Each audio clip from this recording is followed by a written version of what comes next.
Hello, नमस्कार, आदाब, सत श्री अकाल और अस्सलाम वालेकुम। मैं मोहम्मद अहमद काज़मी लेकर आया हूँ आपका पसंदीदा कार्यक्रम नज़र दुनिया पर।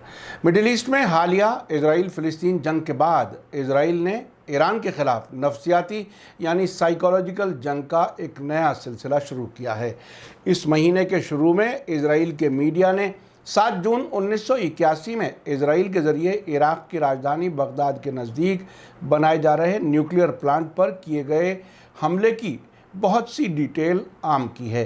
सद्दाम हुसैन की हुकूमत के ज़माने में जून 1981 में जबकि इराक़ के ज़रिए ईरान के ख़िलाफ़ जंग शुरू की जा चुकी थी, अचानक इजरायली एयरफोर्स के F-16 जहाज़ों ने इराक़ के न्यूक्लियर रिएक्टर को बमबारी करके तबाह कर दिया था। ये रिएक्टर बगदाद के पास फ्रांसीसी मदद से बनाया जा रहा था, जिसका नाम ओसीरक रखा गया था। इस वक्त सवाल यह है कि इजराइल ने इराक़ के ख़िलाफ़ इस हमले के बारे में डिटेल्स अब क्यों जारी की हैं, ख़ास तौर से ऐसे वक्त में जबकि वियना में अमेरिका और ईरान के बीच इनडायरेक्ट बातचीत का सिलसिला जारी है। शायद इजराइल अमेरिका को समझाना चाहता है कि ईरान से बात मत करो, हम जब चाहेंगे ईरान के न्यूक्लियर कारखानों पर हमले कर देंगे। ऐसा लगता है कि इजराइल अमेरिका को एक और बड़ी मुसीबत में फंसाना चाहता है। आज का एपिसोड काफ़ी अहम है, आखिर तक ज़रूर देखें। खबर में आगे बढ़ने से पहले आपसे गुजारिश है कि अगर आपने अभी तक media star world YouTube channel subscribe नहीं किया है तो सब्सक्राइब कर लें और घंटी दबाना ना भूलें। और अगर आप हमें फेसबुक पर देख रहे हैं तो हमारे पेज को लाइक करें ताकि आपको हमारी हर एक नई वीडियो की खबर सही वक्त पर मिल सके। और अगर आपको हमारी खबर सच्ची और अच्छी लगे तो अपने व्हाट्सएप ग्रुप, फेसबुक, इंस्टाग्राम और ट्विटर अकाउंट पर ज़रूर शेयर करें ताकि मीडिया स्टार वर्ल्ड की खबरें दुनिया भर तक पहुँच सकें। आज के इस एपिसोड में मिडिल ईस्ट के बारे में बहुत ही अहम बात कर रहे हैं। इस महीने के शुरू में जेरूसलम पोस्ट में लिखते हुए इजराइल के सीनियर जर्नलिस्ट सेठ जे फ्रेंड्समैन ने 7 जून 1981 के हमले का जिक्र करते हुए कहा था कि उस दिन सिर्फ कुछ ही मिनट में इजराइल ने एक उसूल बना दिया था कि वो इस इलाके में बड़ी तबाही वाले हथियारों से जुड़े इजराइल के वजूद को ख़तरे को रोकने के लिए काम करेगा।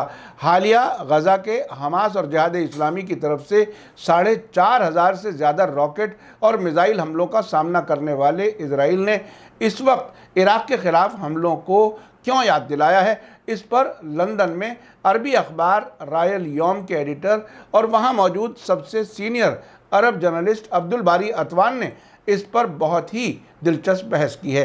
अब्दुल बारी अतवान का कहना है कि इजरायली सरकार ने 40 साल पहले इराक़ के न्यूक्लियर रिएक्टर पर बमबारी करके उसे तबाह कर दिया था। अब उसने इस हमले से जुड़े सबूत आम किए हैं।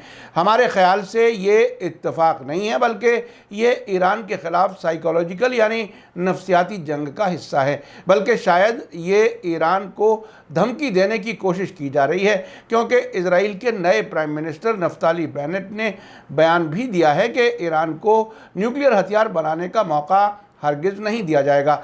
इसके साथ ही अतवान ने याद दिलाया है कि इजराइल और अमेरिका की घबराहट इसलिए भी बढ़ रही है कि ईरान के नए चुने हुए प्रेसिडेंट इब्राहिम रईसी ने खुलकर ऐलान कर दिया है कि अमेरिका न्यूक्लियर समझौते में वापस आए या ना आए, वो बाइडन से मुलाकात नहीं करेंगे।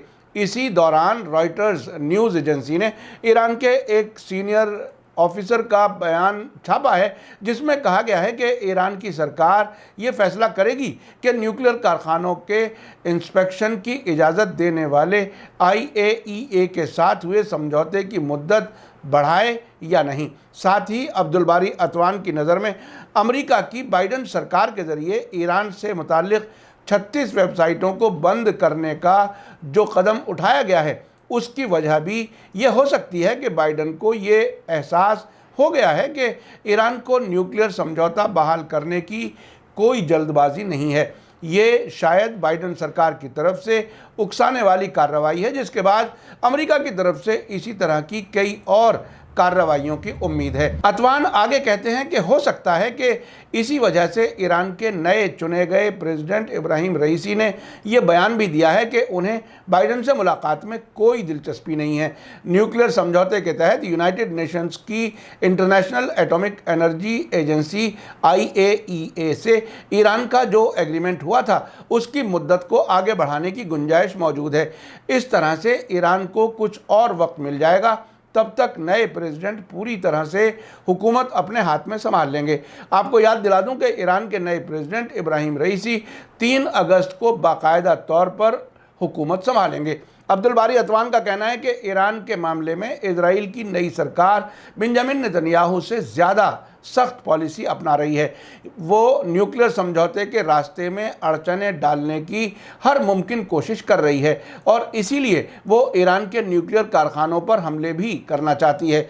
इजरायली हुकूमत को इस वक्त सबसे बड़ी फिक्र ये है कि ईरान के पास न्यूक्लियर बम बनाने के लिए ज़रूरी सारे तजर्बे और तकनीक मौजूद है, यानी अगर ईरान इरादा कर ले तो वो न्यूक्लियर हथियार बनाने में कामयाब हो जाएगा। ईरान के न्यूक्लियर समझौते में अगर अमेरिका वापस आ जाता है तो ईरान की यूरोप और अमेरिका के बैंकों में फंसी 110 अरब डॉलर की रकम तेहरान को मिल जाएगी और ईरान का तेल एक्सपोर्ट भी शुरू हो जाएगा। इसका नतीजा ये होगा कि ईरान की इकोनॉमी तेज़ रफ्तार से आगे बढ़ेगी। अब्दुल बारी अतवान का कहना है कि अब ईरान 40 साल से पाबंदियों का सामना करते हुए भी पूरे मिडिल ईस्ट में अपना असर बढ़ाने और अपने दोस्तों को मजबूत करने में कामयाब हो गया है और ईरान आज इजराइल के वजूद के लिए बड़ा ख़तरा है। अब अगर ईरान पर लगी पाबंदियां हटा ली जाएं तब क्या हालत होगी, इसका अंदाज़ा लगाना मुश्किल नहीं है। उनका कहना है कि ईरान की इस्लामी रिवॉल्यूशन पूरी तरह से आगे बढ़ रही है, किसी को ये बात पसंद आए या ना आए। आज का ईरान 1981 का इराक नहीं है कि उसके न्यूक्लियर रिएक्टर पर इजराइल हमला कर सके। ईरान के पास बहुत ज़्यादा ताकत और बड़े ताकतवर दोस्त मौजूद हैं। अतवान ने आखिर में कहा है कि हम तो हमेशा ही अमेरिका और इजराइल की मुखालिफत करते आए हैं।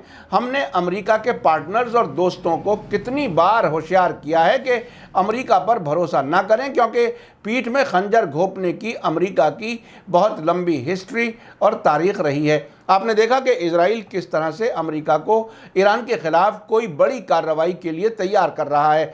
अब तक जो बाइडेन की तरफ से मिल रहे इशारों से ये लगता है कि अमेरिका मिडिल ईस्ट में अपनी फौजी मौजूदगी को कम करके रूस और चीन के खिलाफ फोकस होना चाहता है।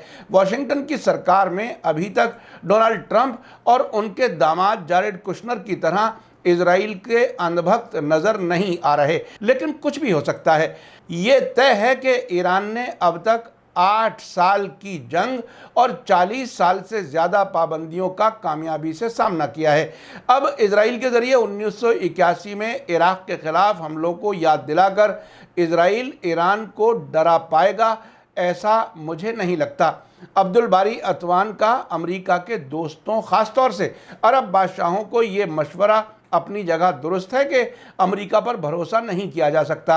अपने दोस्तों की पीठ में छुरा घोंपने की उसकी लंबी तारीख रही है। मीडिया स्टार वर्ल्ड लगातार दुनिया की खबरों पर नज़र रखे हुए है। हमारी कोशिश रहती है कि आपको सभी खबरों से अपडेट कराया जाता रहे। इसी के साथ मुझे दीजिए इजाज़त। आज का एपिसोड आपको कैसा लगा कमेंट्स में ज़रूर लिखें। थैंक यू, धन्यवाद, शुक्रिया। जय भारत, जय हिंद।